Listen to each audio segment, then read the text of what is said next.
Good evening, I'm Sasha Mohammed. It's finally here, the end of 2009, and what a year it's been for Trinidad and Tobago. Here at TV6 News, we brought you the big stories every night, made you part of the moments and events that shaped our country and your lives. So tonight, we've summed up the big 9 stories of 2009, and I'll be taking you back to those moments that shocked us, made us laugh, made us cry, made us be part of history.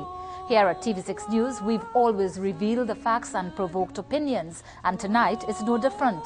3 of the country's top columnists, Law Association President Martin Daly, Independent Senator Dana Sitahal, and finance expert William Lucy Smith have joined me to give their take on the big stories this year. So without further ado, sit back, grab a drink, and let's take a trip down memory lane.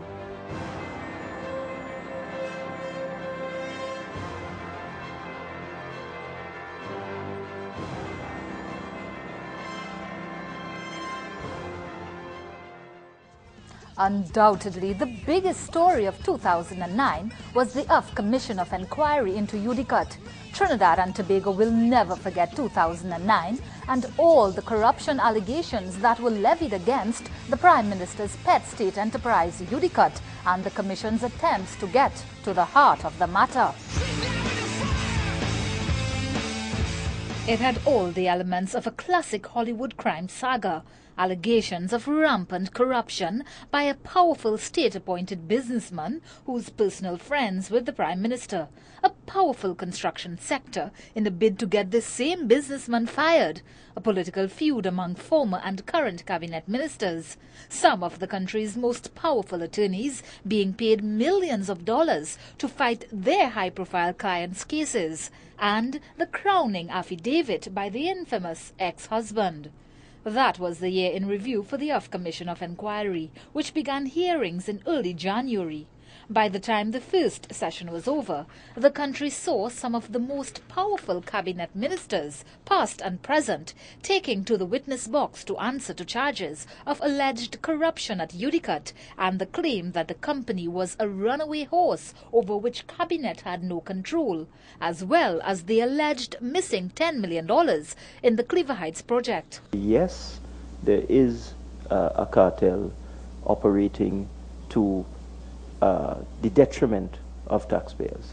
What I would call this campaign of injustice and unfair attacks on the UDCUT, I do not subscribe to it. I think I'm being badgered as a willing participant in this inquiry.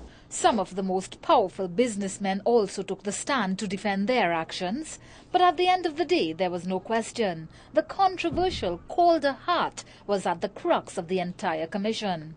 Could you indicate how far advanced he was on that original contract? Well, I don't have that information in front of me. I thought pretty well that the Brian Lara issues had been ventilated, but anything else, I can arrange UDCUT to provide that specific answer. What I'm thinking because I can't about... recall specifically what... He was accused of wide-ranging bid rigging, corrupt tender procedures, and blatant nepotism as executive chairman of UDCUT. Specifically, there were 2 main projects he was accused of criminal actions: the Taruba Stadium and the Ministry of Legal Affairs Tower. Evidence in the commission revealed that in 2005, Calder Hart gave the $300 million contract for the Legal Affairs Towers to a company called CH Development and Construction Limited. The company was newly formed and met none of the state's required tendering rules.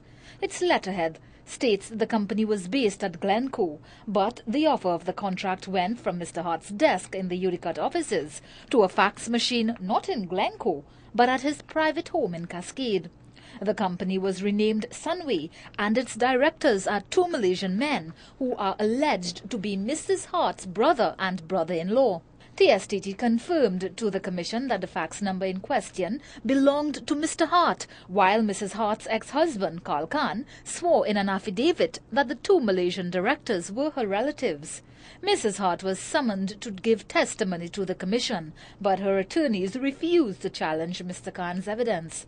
The matter has resulted in UNCMP Dr. Tim Gopi Singh asking the DPP, Acting Police Commissioner, and Integrity Commission to probe Mr. Hart for his alleged criminal actions. But it doesn't end there. Testimony at the commission revealed again that the controversial and long overdue Brian Lara Taruba Stadium contained serious allegations of bid rigging. During the construction, independent consultants Turner Alpha advised UDICOT that contractor Hafiz Karamath was not performing the job and therefore had no entitlement to receive additional payments pursuant to the contract conditions. Still, Calder Hart and his management team overruled these experts and went on handing over $100 million of taxpayers' money to the discredited contractor in advance payments, without any securities or any way of getting back the money if it was required. Hafiz Karamath, by the way, was facing criminal charges over another construction contract at the time. Mr. Karamath died earlier this year and the stadium is still unfinished. But there's more. At almost every turn, Mr. Hart's high-powered legal team attempted to stop the commission's proceedings. They asked that Commissioner Israel Khan resign over his apparent bias against Mr. Hart, contained in a scathing letter Mr. Khan wrote to Calder Hart. He ended up resigning. Then came the validation fiasco. Attorneys discovered that the commission was never gazetted, so its entire proceedings were therefore null and void. The government rushed to pass a validation bill in Parliament to save the proceedings amid widespread suspicion that this was a deliberate move. During the debate on this bill, Prime Minister Patrick Manning proffered a strong defence of Calder Hart and his wife. They want UDICOT lynched now. That's what they want. The government will have nothing to do with that. Those divorce proceedings in the court were so acrimonious that the proceedings remain sealed to this day. They were so you can't publish it. By year's end, it was revealed that amid unprecedented public calls for Mr. Hart to be fired from all state positions, the Manning cabinet instead gave him a raise in September at taxpayers' expense, making his annual salary package 3 times more than that of the Prime Minister. It was extraordinary that even before the Poor Commission of Inquiry has reported, already the government has taken a position, which is to discredit any evidence against Calder Hart. It really was a red herring. Yeah. And now that you have that revealed, I would really like to hear the conclusions of that Commission of Inquiry. Just get away with more and more and more. And I also think that the social effect of that is that the ordinary person is invited more and more to disregard the law because the big boys are doing it and get away with it. So I think there are real problems attached to all of this beyond what the Commission finds.